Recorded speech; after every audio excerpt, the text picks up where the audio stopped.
ஓம் விக்னேஸ்வரா போற்றி. ஓம் நவக்கிரக அருளை போற்றி. கன்னிராசி நேர்களுக்கு வணக்கம். கன்னிராசி காலப்புற சக்கரத்தின் 6ஆம் இடம். உங்கள் ராசிநாதன் புதன் வக்கர நிலையிலேருந்து வெளியே வந்துட்டார். அஸ்தமன நிலையிலேருந்து வெளியே வந்துட்டார். இயல்பு நிலைக்கு திரும்பிட்டார். 23ஆம் தேதி 23/6/2024 நல்ல விதமாக பார்க்கப்படுகிறது. அடுத்த ராசிக்கு 11ஆம் இடத்துக்கு வரப்போகிறாரு. ராஜயோகாதிபதி சுக்கிரனும் அஸ்தமன நிலையிலேருந்து வராரு. 26ஆம் தேதி வராரு. 26/6/2024. ஸோ 2 கிரகங்கள் அடுத்தடுத்து அஸ்தமன நிலையிலேருந்து உங்கள் ராசிக்கு நோக்கி வருகின்றன. 10ஆம் இடத்துலேருந்து 11ஆம் இடத்துக்கு பயிற்சி வராங்க. சிறப்பாக பார்க்கப்படுகிறது. கன்னி ராசிக்கு ஃபவுண்டேஷன் நல்லா இருக்குது, பேசிக் நல்லா இருக்குது. ராசியாதிபதிக்கு வேண்டிய கிரகம் ராஜயோகாதிபதி சுக்கிரனும் நல்ல நிலைமையில் இருக்கிறாங்க. புதன் சுக்கிரன் நல்ல நிலைமையில் இருக்குது, கூடுதல் சிறப்பு.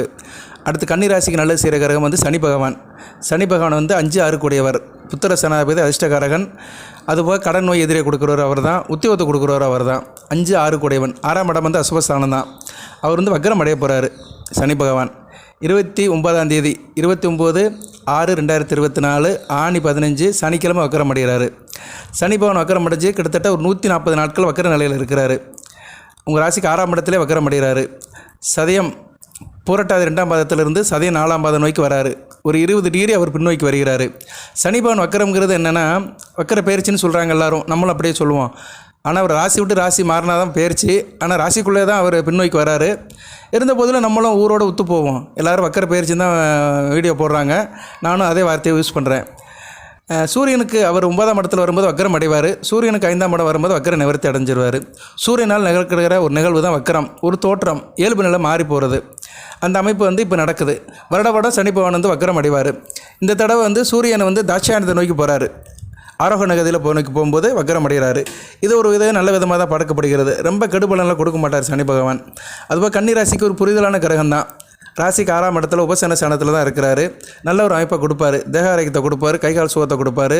காரிய அனுகூலம் இருக்கும். தொட்ட காரியம் தொடங்கும். எடுத்த காரியம் நல்லபடியாக இருக்கும். முயற்சியெல்லாம் கை கொடுக்கும். என்ன சொல்லுவாங்க, முயற்சி திருவினை ஆகும். அதுபோல் ஆள் நல்லா இருப்பீங்க, எனர்ஜெட்டிக்காக இருப்பீங்க, கொஞ்சம் துருத்துருன்னு இருப்பீங்க, சுறுசுறுப்பாக இருப்பீங்க. அதெல்லாம் வந்து சனிபகவான் கொடுப்பாரு. திடீர் யோகம், திடீர் அதிர்ஷ்டம்லாம் கிடைக்கும். சனிபகவானால் கொடுக்குற யோகம் வந்து 4 படம் இருக்கும். அப்படி ஒரு அமைப்பை கொடுப்பாரு. அவர் எதை செஞ்சாலும் மெதுவாக தான் செய்வார். அதனால தான் அவருக்கு மந்தன்னு ஒரு பேர் இருக்குது. ஒரு ராசிலேருந்து ஒரு ராசி நகர்ந்தாலுமே மெதுவாக தான் போவார். ஸ்லோ மோஷன் தான். அதே மாதிரி அவர் பலனை கொடுத்தாலுமே அந்த பலன்கள் வந்து ரொம்ப நாளைக்கு நீடித்து இருக்கும், தலைமுறை தாண்டி இருக்கும். அப்படி சில பலன்களை கொடுக்குற சனி பகவான் தான். இடமோ மனையோ வீடோ பொருளோ எதை கொடுத்தாலுமே அது ரொம்ப நாளைக்கு நம்ம கையில் இருக்கும். சரியா? நம்ம காலத்துக்கு பின்னாடி நம்ம பிள்ளை காலத்திலும் இருக்கும். அப்படி சில பேருக்கு சில சொத்துக்கள் சேருதுன்னா சனி பகவானால் தான் கிடச்சிருக்கும். ஒன்று சனி பகவான் நல்ல நிலைமையில் கொடுத்துருப்பாரு, இல்லைனா சனி தசாபதி காலத்தில் கொடுத்துருப்பாரு. மற்ற கிரகங்கள் கொடுக்குறது வந்து வேகமாக போயிடும். ஏன்னா சனி பகவான் வந்து கொஞ்சம் நின்று என்னாச்சு செய்கிறவர். ஓகே, அதனால் உங்களுக்கு எதிர்பாராத சொத்து கிடைக்கும், எதிர்பாராத பண வரவு இருக்கும். அடுத்தவங்களோட பொருள் வர்றதுக்கு வாய்ப்பு இருக்குது. அடுத்தவங்களுடைய பணமோ இடமோ மனையோ இல்லைனா தன்னுடைய பாட்டன் வழி சொத்துக்களோ இதெல்லாம் கிடைக்கும். தாய் வழியோ தாப்பன் வழியோ ஏதோ பூர்வீக சொத்து கிடைக்கிறதுக்கு ஒரு கூடுதல் வாய்ப்பாக இருக்குது. விரயம் குறையும். அதுதான் முக்கியமான விஷயம். கன்னிராசினியர்களுக்கு இந்த சனி பகவான் வக்கர பயிற்சியால் முக்கியமான விஷயமாக சொல்லப்படுகிறது. விரயம் குறையும், செலவு குறையும். செலவு குறையிறதே ஒரு சேமிப்பு தான். உங்களுக்கு எப்போல்லாம் செலவு குறையுதோ அப்போல்லாம் பணத்தை சேமிச்சுக்கோங்க. சரியா? அது ரொம்ப முக்கியம். ஸோ கன்னிராசிக்கு வந்து சனி வக்கர பயிற்சி நல்ல விதமாக தான் பார்க்கப்படுகிறது. ஓகே, கூடுதலாக பார்த்தோம்னா வீடு வாங்குகிற வாய்ப்பு இருக்கும். வீடு வாங்குவீங்க. ஒன்று வீடு கட்டுறதுக்கு ஒரு காலம் உருவாகும், இல்லைனா ஃப்ளாட் இது வாங்குறதுக்கு ஒரு நல்ல ஒரு காலகட்டமாக பார்க்கப்படுகிறது. சொந்தமாக வீடு வாங்குறதுக்கு கடனை அடைப்பீங்க. கொடுத்த கடனை திருப்பி அடைக்கிறதுக்கு நல்ல ஒரு காலகட்டமாக பார்க்கப்படுகிறது. சனி பகவான் கடனுக்குள்ள கிரகம் தான். ஒரு மனிதனுக்கு வந்து கடன் சுமப்படுறாங்கன்னா அதுக்கு வந்து சனி பகவான் தான். அதுபோக சனி பகவான் வந்து உங்களுக்கு வந்து 6ஆம் இடத்துல இருக்கிறாரு. கடன் நோய் எதிரி ஸ்தானத்தில் இருக்கிறாரு. அதில் வக்கரம் அடைகிறதுனால கடன் பிரச்சனை தீரும், தேக ஆரோக்கியம் மேம்படும். நாள்பட்ட வியாதியில் இருக்கிறவங்க எந்திரிச்சு உட்காந்துக்கிறவங்க, சாப்பிட்ற மாத்திரை கரெக்டாக வேலை செய்யும். அதுபோல் கடன் பட்டவங்களுக்கு வந்து சில பரிகாரம் சொல்கிறேன் நான். ஏன்னா சனி பகவானை பற்றி சொல்கிறதுனால இந்த வீடியோவில் அதையும் சேர்த்து சொல்லிடுறேன். நிறைய பேர் கடனுங்கிறாங்க. கடன் பிரச்சனை எப்போ சார் தீருங்கிறாங்க. அது ஒரு பக்கம் தீரும்போது தீரட்டும். அதுக்கு சில பரிகாரத்தை செஞ்சிட்டிங்கன்னா சீக்கிரமாக தீரும். நம்பிக்கையோடு செய்யணும். நம்பிக்கை தான் நடராஜன், நம்பிக்கை தான் வாழ்க்கை. என்ன செய்யணும்னா சனிக்கிழமை சனி உரையில் சில பரிகாரம் செய்யணும். அதுபோல் பணத்தை திருப்பி கொடுக்குறீங்கன்னா செவ்வாய்க்கிழமை கொடுங்க. ஏன்னா செவ்வாய் வந்து கடனை அடைக்கிற கிரகம், சுக்கிரனும் கடனை அடைக்கிறதா கிரகம். அதனால் என்ன பண்ணணும்னா செவ்வாய்க்கிழமை செவ்வாய் உரை மதியம் 1 to 2 இந்த டயத்தில் வந்து பணத்தை கொடுத்துருங்க. இரவு நேரம் யாரும் பணம் கொடுக்க மாட்டாங்க. அதனால் மதியம் 1 to 2 செவ்வாய்க்கிழமை யார்கிட்ட பணம் வாங்கியிருந்தீங்கன்னா அந்த பணத்தில் ஒரு பார்ட்டை கொடுங்க, ஒரு பங்காக கொடுங்க. அப்படி ஒரு தடவை கொடுக்க ஆரம்பிச்சிட்டிங்கன்னா சீக்கிரம் அந்த கடன் அடைஞ்சிரும். அதுபோக சுக்கர உரை, வெள்ளிக்கிழமை சுக்கர உரையில் மஞ்சள் விநாயகரை வச்சு பிடிங்க. மஞ்சளில் விநாயகர் செஞ்சு அவருக்கு சந்தன குங்குமம் புட்டு வச்சு அவரை வந்து ஒரு படையலில் வச்சு சாமி கும்பிடுங்க. அதை வீட்டில் எல்லோரும் செய்வாங்க. மஞ்சளில் விநாயகர் பிடிக்கிறது நல்ல அமைப்பு தான். சரியா? நீங்கள் மஞ்சளில் பிடிச்சாலும் சரி, இல்லை சந்தனத்தில் பிடிச்சாலும் சரி, விநாயகரை பிடிச்சி நீங்கள் வந்து சாமி கும்பிடணும். வெள்ளிக்கிழமை சுக்கர உரையில் இரவு 8 to 9 கும்பிடணும். அந்நேரம் வாழை இலையில் வந்து எழுதிடணும். உங்கள் கடன் எவ்வளவோ அது கடனை எழுதி அதை முன்னாடி வச்சிடணும். அவர்கிட்ட வச்சுட்டு நீங்கள் பூஜையை முடிச்சுட்டு அந்த வாழை இலையை கொண்டு போய் அரச மரத்தடியில் போட்டுடலாம். சரியா? இந்த பரிகாரத்தை பண்ணாலுமே உங்களுக்கு கடன் அடைகிறதுக்கு ஒரு வழி கிடைக்கும். அதுபோக சனிக்கிழமை சனி ஓரை மதியம் 1 to 2 இல்லைன்னா காலை 6 to 7. பசுமாட்டுக்கு வந்து சில பொருளை கொடுங்க. கன்னிராசினியர்களுக்கு இதை ஒரு பரிகாரமாக சொல்கிறேன். சின்ன பரிகாரம் தான். பெருசாலாம் நீங்கள் அங்கே போகணும் இங்கே போனாலும் சொல்ல மாட்டேன். உங்கள் வீட்டில் இருந்தே செய்யலாம். வீட்டில் இருக்க பொருளை எடுத்து செய்யலாம். பசுமாட்டுக்கு என்ன சார் செய்யணும் அப்படின்னா, நாள் நைட்டே ஊற போட்டுருங்க. சும்மா நைட்டில் கொஞ்சம் ஒரு கைப்பிடி அரிசி, பச்சை அரிசி, ஒரு கைப்பிடி பாசிப்பருப்பு, கொஞ்சம் வெல்லம், மண்டை வளத்தை கொஞ்சம் உடச்சி ஒரு தூளாக போட்டுருங்க. எல்லாம் ஒரு சின்ன பாத்திரத்தில் போட்டுருங்க. சில்வர் பாத்திரத்தில் போடாதீங்க. பாத்திரம், பித்தளை பாத்திரம், தாமரை பாத்திரம், செம்பு இதில் போட்டு வச்சுருங்க. தண்ணியை ஊற்றிருங்க. அது காலையில் எடுத்திங்கன்னா நல்லா ஊறி கொல கொலன்னு இருக்கும். அதை வந்து கையில் பிடிக்கிற மாதிரி தான் இருக்கும். ஏன்னா அரிசி இருக்கிறதுனால ரொம்ப அது தண்ணியாக போயிடாது.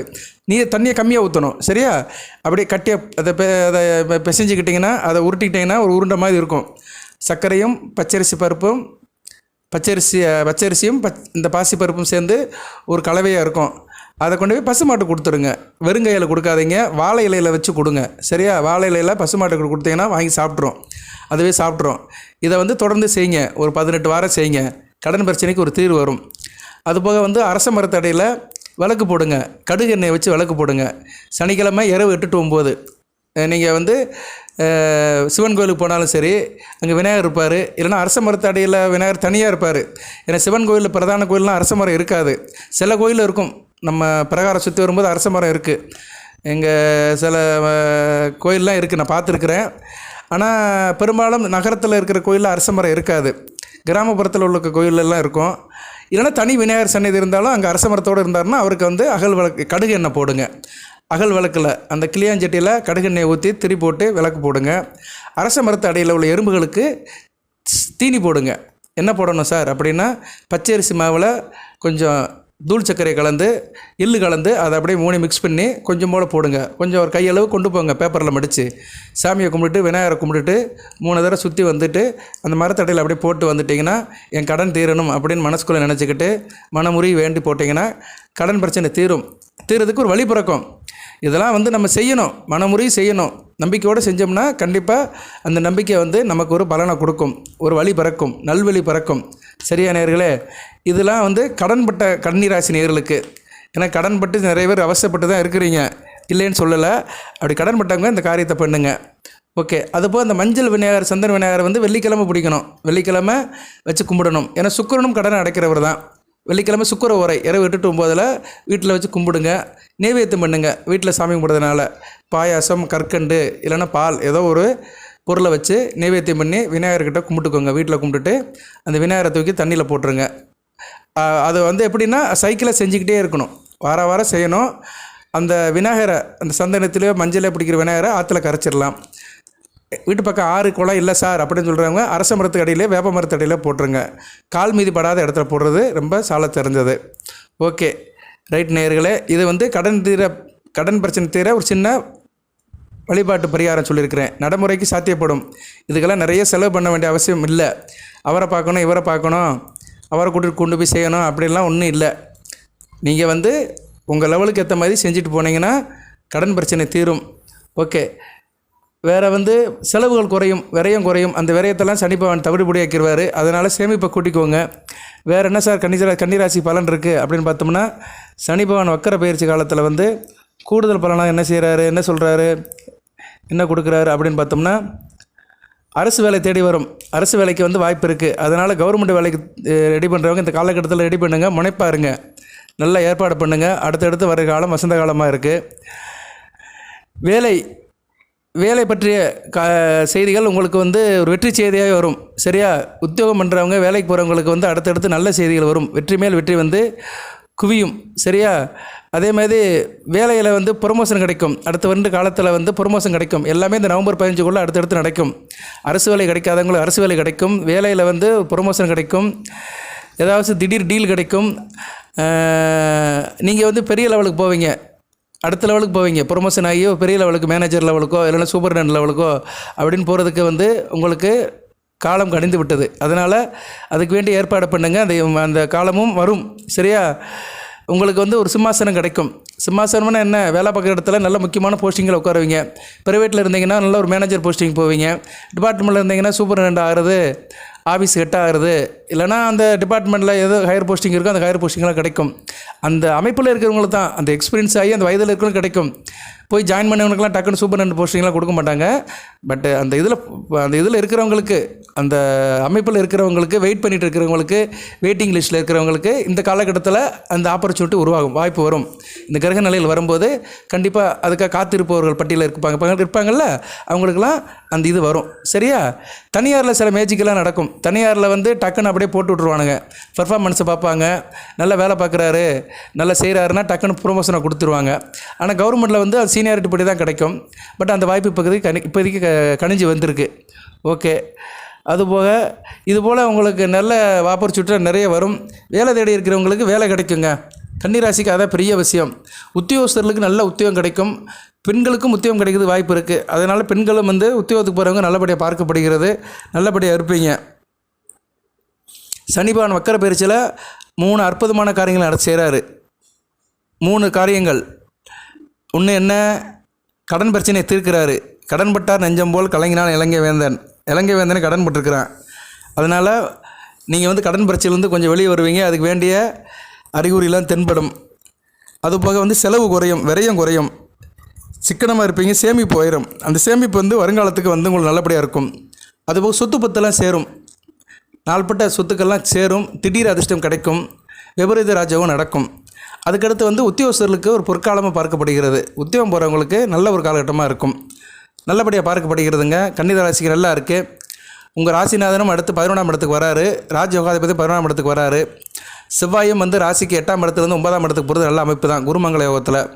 அதனால் அடுத்து வருகின்ற காலம் நல்ல ஒரு காலமாக தான் இருக்குது. வசந்த காலமாக பார்க்கப்படுகிறது. வருங்காலம் வசந்த காலமாக பார்க்கப்படுகிறது. ஒளிமயமான எதிர்காலம் உங்களுக்கு எதிரே நிற்கிறது. அதுக்கு வந்து சனி பகவான் வந்து ஒரு ஊன்றுகோலாக இருக்கிறாரு. அவர் வக்கர பயிற்சி வந்து கன்னிராசிக்கு வந்து சிறப்பாக தான் பார்க்கப்படுகிறது. ஏன்னா இந்த வக்கர பயிற்சி முடிஞ்சிருச்சுன்னா அவர் அடுத்து 7ஆம் இடத்தை நோக்கி போக ஆரம்பிச்சிருவார். கன்னிராசிக்கு இப்போயே சொல்கிறேன், அடுத்த வருடம் மார்ச் மாதம் 2025 மார்ச் 25ஆம் தேதி, அதாவது 25/3/2025 உங்கள் ராசிக்கு 7ஆம் இடத்துக்கு போயிடுவார். கண்டச்சனியாக ஆயிடுவார். ராசியை பார்க்க ஆரம்பிச்சிருவார். மீனத்துக்கு போய் ராசியை பார்க்க ஆரம்பித்தார்னா கொஞ்சம் தொந்தரவுகள் இருக்க தான் செய்யும். ஸோ அதுக்கு முன்னாடியே அவர் சில நல்ல பலன்களை கொடுப்பார். அதான் சனிபானுடைய இயல்பு. தான் வந்து ஒரு ராசி கண்ட்ரோல் எடுக்க போகிறோம்னா அந்த ராசிக்கு வந்து சில நல்ல பலன்களை கொடுத்துட்டு அதுக்கு பிறகு தான் அவர் ராசிக்கு டேக்கப் பண்ணுவார். உங்கள் ராசியை அவர் டேக்கப் பண்ணுற காலம் வந்து அடுத்த வருடம் மார்ச் மாதம் கடைசி 4வது வாரம் 25ஆம் தேதி. அதுக்கு பின்னாடி 2.5 வருஷம் உங்கள் ராசிக்கு 7ஆம் இடத்துல இருந்து ராசியை பார்ப்பார். அதுக்கடுத்து அஷ்டமச்சனி ஆவார். ஒரு 5 வருட காலம் சனிப்பானுடைய பிடியில் தான் இருப்பீங்க கன்னிராசினியர்கள். கொஞ்சம் கெடுபடியாக தான் இருக்கும். நான் இப்போயே சொல்கிறேன். இன்னும் மார்ச் மாதத்துக்கு இன்னும் எவ்வளோ மாதம் இருக்குது? இன்னும் ஒரு 9 மாதம் இருக்குது. இன்றைக்கி தேதி 25/6/2024, ஜூன் 25 தான். அடுத்த வருடம் மார்ச் 25ஆம் தேதி அவர் உங்கள் ராசிக்கு 7ஆம் இடத்துல வந்து உட்காந்துருவார். 2.5 வருஷம் இருப்பார். அதுக்கடுத்து அஷ்டமஸ்தானத்தில் போய் உட்காருவார். மேசத்தில் நீசம் அடைஞ்சாலுமே அஷ்டமச்சனியாக இருப்பார். ஸோ கன்னிராசினியர்கள் இப்போயே தாராளமாக இப்போயே கரெக்டாக இருங்க. தேவையில்லாத விஷயத்தை தலையிடாதீங்க.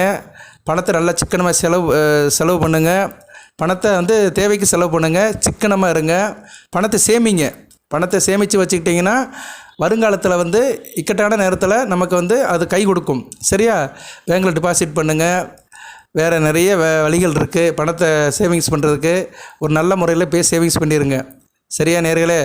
இந்த சனி பகவான் ராசியை பார்த்தாருன்னா உங்களுக்கு சில பிரச்சனைகள் வரும். அதுக்கெல்லாம் நாள் இருக்குது. நான் அந்த காலத்தில் வீடியோ போடுவேன். அவரால் மட்டும் பிரச்சனைன்னு சொல்ல முடியாது. சரியா? அவரும் பிரச்சனை பண்ணுவார். அந்நேரம் மற்ற கிரகங்களுடைய சாதக பாதங்களும் இருக்குது. கன்னிராசிக்கு 3 கிரகங்கள்: புதன், சுக்கிரன், சனி பகவான். இதில் சுக்கிரன் வந்து நல்ல அமைப்பை கொடுப்பார். சில நேரம் சுக்கிரனை ஏட கூடமாக கெட்டு போயிட்டாருன்னு வச்சுக்கோங்களேன், கெடுபலன்கள் கூட வந்துடும். சூரியனை மணி நேரம் அஸ்தமனம் ஆயிடுவார். பொதுவாகவே உங்கள் ராசிநாதன் புதன் வந்து அடிக்குவது அஸ்தமனம் அடைவார். வருஷத்துக்கு 4 தடவை அடைஞ்சிருவார். ஏன்னா சூரியனை ஒட்டி போகிற கிரகம் புதன்.